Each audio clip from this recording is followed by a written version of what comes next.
അതേ ഓപ്പറേഷൻ തുടരുകയാണ്. അതേ ഓപ്പറേഷൻ തുടരുമ്പോൾ ഞങ്ങൾ ഇന്നലെ മീറ്റിംഗിൽ ആലോചിച്ച കാര്യം ചാലിയാർ പുഴയിൽ ഏകദേശം 40ഓളം കിലോമീറ്റർ നമുക്ക് 3 ജില്ലയിലുണ്ട്. കോഴിക്കോട് ഫറൂഖിലാണ് ചെന്ന് അടിയുന്നത്, കടലിലേക്ക് കയറുകയാണ്. അപ്പോൾ ഈ കോഴിക്കോട്, മലപ്പുറം, അതുപോലെ തന്നെ ചാലിയാർ പുഴയുടെ ഭാഗമല്ല 8 പോലീസ് സ്റ്റേഷൻ. ഈ 8 പോലീസ് സ്റ്റേഷൻ പരിധി ഏകദേശം 40 കിലോമീറ്റർ ഉണ്ട്. ആ തെരച്ചിൽ കൂടുതൽ ശക്തിപ്പെടുത്തുകയാണ്. ഇന്നലെ തന്നെ അത് നന്നായി പോയിട്ടുണ്ട്. ഇപ്പൊ 8 പോലീസ് സ്റ്റേഷനും ഒരു പോലീസ് ഹെഡ് ഉണ്ടാവുമല്ലോ. ആ പോലീസ് ഹെഡിന്റെ നേതൃത്വത്തിൽ ഒരു ടീമിനെ വെച്ചാണ് തിരയുന്നത്. അതിൽ ഏറ്റവും പ്രത്യേകം ശ്രദ്ധിക്കുന്നത് പുഴ അറിയുന്നവരെ അതിൽ ഉൾപ്പെടുത്തുന്നു എന്നുള്ളതാണ്. പുഴയുടെ ഓരോ ഭാഗവും അറിയുന്നവരുണ്ട്, അത് അവിടുത്തെ നാട്ടുകാരാണ്. അവർക്ക് പുഴയുടെ സ്വഭാവം നന്നായിട്ട് അറിയാം. ആ പുഴയുടെ സ്വഭാവം അറിയുന്നവരെ ഇതിൽ ഉൾപ്പെടുത്തുന്നു എന്നുള്ളതാണ് ഇതിൽ പ്രധാനം. അപ്പൊ അവരുകൂടിയുള്ള ഒരു ടീമാണ് ഇപ്പോ തെരച്ചിൽ നടത്തുന്നത്. നിങ്ങൾ ഇന്നലെ ശ്രദ്ധിച്ചു കാണും 4 മൃതദേഹങ്ങളാണ് കിട്ടിയത്. 4 എണ്ണം. 4 മൃതദേഹങ്ങൾ കിട്ടിയെന്ന് പറയുമ്പോൾ അതിൽ 3 എണ്ണവും മലപ്പുറം ജില്ലയിൽ നിന്ന്. 14 എണ്ണം മിനിഞ്ഞാൻ നമുക്ക് കിട്ടി. 14 എണ്ണം. അപ്പോ ഇന്നലെ അത് 4 ഇന്ന് നല്ല നിലയിലാണ്.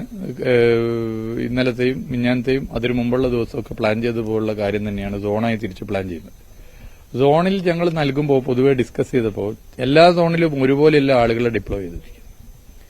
1300ഓളം വരുന്നവരുണ്ട്. ഞാൻ എന്റെ കണക്കൊക്കെ പറഞ്ഞാണ്, ഇനി ആവർത്തിക്കുന്നില്ല. അതിൽ കൂടുതൽ നമുക്ക് സാധ്യതയുള്ള ഇടങ്ങളിലേക്ക് കൂടുതൽ ആളുകളെ ഡിപ്ലോയ് ചെയ്തു. അതുപോലെ തന്നെ സംവിധാനങ്ങൾ നൽകി. ആ സംവിധാനങ്ങൾ നൽകി മുന്നോട്ട് പോകുന്ന ഒരു സ്ഥിതിയാണുള്ളത്.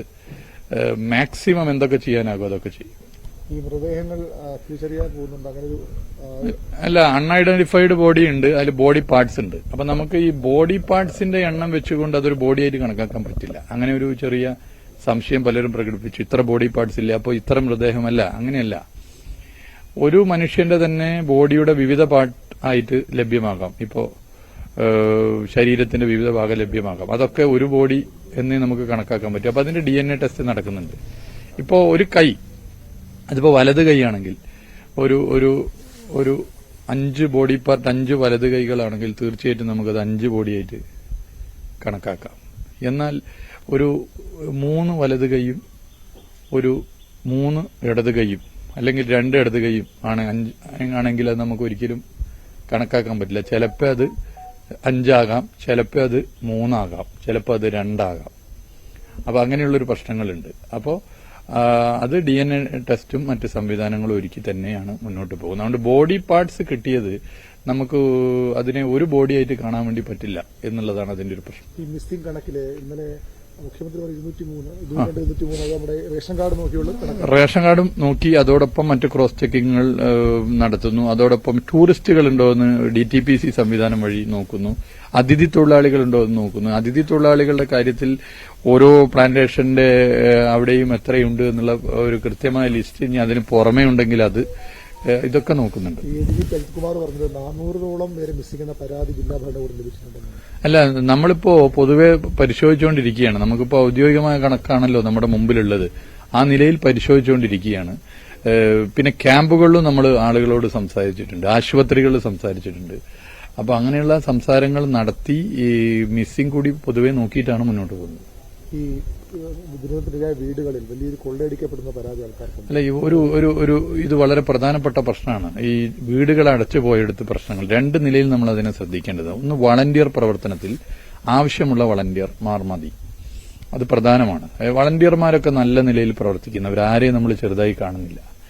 എന്നാൽ നമുക്കതിൽ കൃത്യമായ ഒരു നിയന്ത്രണം വേണം. പിന്നെ ഇപ്പോ മീഡിയ എന്നുള്ളതിൽ നിങ്ങളൊക്കെ ബാഡ്ജ് ഉണ്ട്, അല്ലെങ്കിൽ നിങ്ങളുടെ ഓരോരുത്തരെ കണ്ടാൽ തന്നെ നമുക്ക് അറിയാമല്ലോ. കുറച്ച് ദിവസമല്ലോ നമ്മളെല്ലാവരും ഇവിടെ ഉള്ളത്. ഏത് മാധ്യമങ്ങളിൽ നിന്നാണ് വരുന്നതെന്ന് അറിയാം. എന്നാൽ ഇതൊന്നുമല്ലാതെ ചില ആളുകൾ ഇവിടെ വരുന്നു, വീഡിയോ എടുക്കുന്നു. അത് നമ്മുടെ സംസ്ഥാനത്തുള്ളവർ മാത്രമല്ല, മറ്റ് സംസ്ഥാനത്തുള്ളവരുണ്ട്. ഞാൻ ഇന്നലെ സൂചിപ്പിച്ചതുപോലെ ചിലർ വെറുതെ വരികയാണ്. വെറുതെ ഒരു സ്ഥലം കാണാൻ വേണ്ടി വരുന്നത് പോലെ ഒരു ദുരന്ത ടൂറിസമായിട്ട് ഇതിനെ കണ്ടുകൊണ്ട് വരുന്ന സ്ഥിതിയുണ്ട്. ഒരു ഡാർക്ക് ടൂറിസം ആയി കാണുന്നവരുണ്ട്. അപ്പൊ ഇതിലൊക്കെ ഒരു നിയന്ത്രണം വരുത്തണം. അതുപോലെ തന്നെ ഭക്ഷണം നല്ല നിലയിൽ വളരെ ആത്മാർത്ഥമായി പാചകം ചെയ്ത് നൽകുന്നവരുണ്ട്. അവരെല്ലാം ബഹുമാനിക്കുകയാണ്. ഒരർത്ഥത്തിലും അവരൊന്നും ചെയ്തത് ചെറുതായിട്ട് ആരും കാണുന്നില്ല. എന്നാൽ ഭക്ഷണം കഴിച്ചിട്ട് ചില പ്രയാസങ്ങൾ ഉണ്ടായ ആളുകളുണ്ട്, ഈ രക്ഷാദൌത്യത്തിലെ ആളുകൾ. അത് ചിലർ ജില്ലാ ഭരണകൂടം ഉൾപ്പെടെ ചിലർ ശ്രദ്ധപ്പെടുത്തി. പ്രത്യേകിച്ച് ആർമിയിലൊക്കെ അങ്ങനെ ആകുമ്പോൾ വലിയ ബുദ്ധിമുട്ടാണ്. ഇത്തരം രക്ഷാദൌത്യത്തിന് ഭക്ഷണം നൽകുന്നതിന്റെ ഒരു സംവിധാനമുണ്ട്. കേരളത്തിൽ നമ്മളെല്ലാം ജനകീയമാണ്, എല്ലാ കാര്യങ്ങളും ജനകീയമാണ്. ഇപ്പൊ ഷിലൂരിൽ പോയാൽ നിങ്ങളിലുള്ളവർക്ക് അറിയാം അവിടെ എത്രത്തോളം നിയന്ത്രണം ഉണ്ട്. വലിയ നിയന്ത്രണമാണുള്ളത്. മാധ്യമപ്രവർത്തകർക്ക് പോലും 1 കിലോമീറ്റർ അപ്പുറത്ത് തടഞ്ഞു വെച്ച് അങ്ങോട്ട് കിടക്കാൻ പറ്റില്ല. രക്ഷാദൌത്യം നടക്കുന്നിടത്ത് പോകുന്നത് ആലോചിക്കാൻ പോലും പറ്റാത്ത സ്ഥിതിയാണ്. ഭക്ഷണവും അങ്ങനെ തന്നെയാണ്. ഒക്കെ ആ നിലയിലാണ് പോകുന്നത്. അപ്പൊ ഭക്ഷണത്തിന്റെ ക്വാളിറ്റി ഉറപ്പുവരുത്തുക. അതിനുവേണ്ടി ഇപ്പോ ഭക്ഷ്യവകുപ്പിന്റെ കീഴിലുള്ള ഒരു ഉദ്യോഗസ്ഥരുടെ പരിശോധനയിൽ നടക്കുന്നുണ്ട്. വോളണ്ടിയർമാർ ആ നിലയിലാണ് നടക്കുന്നത്. അതുപോലെ തന്നെ വിതരണം അങ്ങനെ തന്നെയാണ് നടക്കുന്നത്. എവിടെയെങ്കിലും ഭക്ഷണം കിട്ടുന്നില്ല എന്നുള്ള പരാതി വരികയാണെങ്കിൽ അവിടെ എത്തിക്കാനുള്ള സംവിധാനമുണ്ട്. ഈ സോണൽ ഹെഡ്മാർ വഴിയാണ് ഇത് നൽകുന്നത്. ഒരു കുഴപ്പവും ആ മേഖലയിൽ ഉണ്ടാവാൻ പാടില്ല. രണ്ടാമത്, ഭക്ഷണം നൽകുമ്പോഴുള്ള വോളണ്ടിയർമാരും നിങ്ങൾ നേരത്തെ ചൂണ്ടിക്കാട്ടിയതുപോലെ അനാവശ്യമായി മറ്റ് വിവാദങ്ങൾ ഉണ്ടാവാതിരിക്കാൻ ശ്രദ്ധിക്കണം, ആളുകളുടെ എണ്ണം ശ്രദ്ധിക്കണം, ക്രമീകരിക്കണം എന്നുള്ളതുകൊണ്ട് അതിലും നിയന്ത്രണം വരുത്തുന്നുണ്ട്. ഇതുവരെ ഭക്ഷണം നൽകിയ ആളുകൾ നടത്തിയ സേവനം വളരെ വലുതാണ്. എന്നാൽ രക്ഷാദൌത്യം നടത്തുന്നവർക്ക് ഭക്ഷണം നൽകുന്ന കാര്യത്തിൽ ശരിയായ നിയന്ത്രണം ഉണ്ടാക്കി പോയിട്ടില്ലെങ്കിൽ അത് അതെ ശരിയായ ഇപ്പൊ നിലവിൽ പോളിടെക്നിക്കിൽ അതിന്റെ ഒരു കേന്ദ്രം വെച്ചിട്ടാണ് നടത്തുന്നത്. അത് ഇതുവരെ ഒരു പരാതി ഇപ്പോ വന്നിട്ടില്ല. ഇത്തരം ആളുകളുടെ സഹായമൊക്കെ നമുക്ക് വേണ്ടതുണ്ട്, അതിലൊന്നും സംശയമില്ല. പക്ഷേ ഇക്കാര്യത്തിൽ ഒരു ശരിയായ നിയന്ത്രണം ഇതുമായി ബന്ധപ്പെട്ട് നടത്തണം. ഇവിടെ ഭക്ഷണം നൽകുന്നവരൊക്കെ തന്നെ നല്ല അർത്ഥത്തിലാണ് നൽകിയിട്ടുള്ളത്. എന്നാൽ ഇതിന്റെ പേരിൽ ചിലർ പണപ്പിരിവ് നടത്തുന്നു എന്നുള്ള അഭിപ്രായവും പരാതികളും വന്നിരിക്കുകയാണ്. വ്യാപകമായ പണപ്പിരിവ് ഇവിടെ ഭക്ഷണം കൊടുക്കാൻ വേണ്ടിയിട്ട് വേണ്ടതുണ്ട് എന്ന് പറഞ്ഞ് പല സ്ഥലങ്ങളിൽ നിന്നും വാങ്ങുന്നു എന്നുള്ള പരാതികൾ വരുന്നു, ആക്ഷേപങ്ങൾ വരുന്നു. അപ്പൊ അതൊക്കെ ഒരു പ്രയാസമാണ്.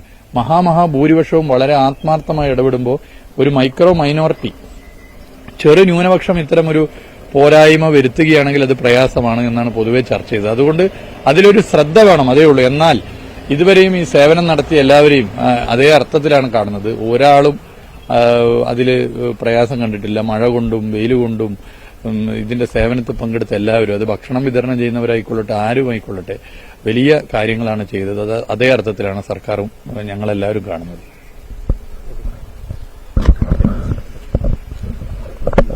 ആണ് മാധ്യമങ്ങളോട് പ്രതികരിച്ചത്. തെരച്ചിൽ ഊർജിതമായി തന്നെ മുന്നോട്ട് പോകുന്നു എന്നുള്ളതാണ് കഴിഞ്ഞ ദിവസം ലഭിച്ച മൃതദേഹങ്ങളുടെ കണക്ക് അടക്കം ആണ് വ്യക്തമാക്കുകയും ചെയ്തത്. അതോടൊപ്പം ഈ മൃതദേഹങ്ങളുടെ എണ്ണം സംബന്ധിച്ചിപ്പോഴും അവ്യക്തതയുണ്ട് എന്ന് തന്നെയാണ് മനസ്സിലാക്കുന്നത്. പ്രത്യേകിച്ച് ശരീരഭാഗങ്ങൾ ലഭിക്കുമ്പോൾ അതിനെ ഓരോ ഭാഗത്തെയും ഓരോ മൃതദേഹം എന്ന നിലയിൽ കണക്കാക്കാൻ സാധിക്കില്ല എന്ന് അദ്ദേഹം പറയുന്നു. കൂടുതൽ മൃതദേഹാവശിഷ്ടങ്ങൾ ലഭിക്കുമ്പോൾ ഓരോ അവശിഷ്ടങ്ങളും DNA പരിശോധനയും മറ്റുമൊക്കെ നടത്തി മാത്രമേ കൃത്യമായൊരു സ്ഥിരീകരണത്തിലേക്ക് എത്താൻ സാധിക്കുകയുള്ളൂ. ഇപ്പോൾ നമുക്ക് ദൃശ്യങ്ങളിൽ കാണാം ഈ സൈനികർ ഏത് തരത്തിലാണ്, അതായത് ഓരോ പാലവും ഒക്കെ താൽക്കാലികമായി നിർമ്മിക്കുന്നതിന്റെ ദൃശ്യങ്ങൾ. ഒരു ഭാഗത്ത്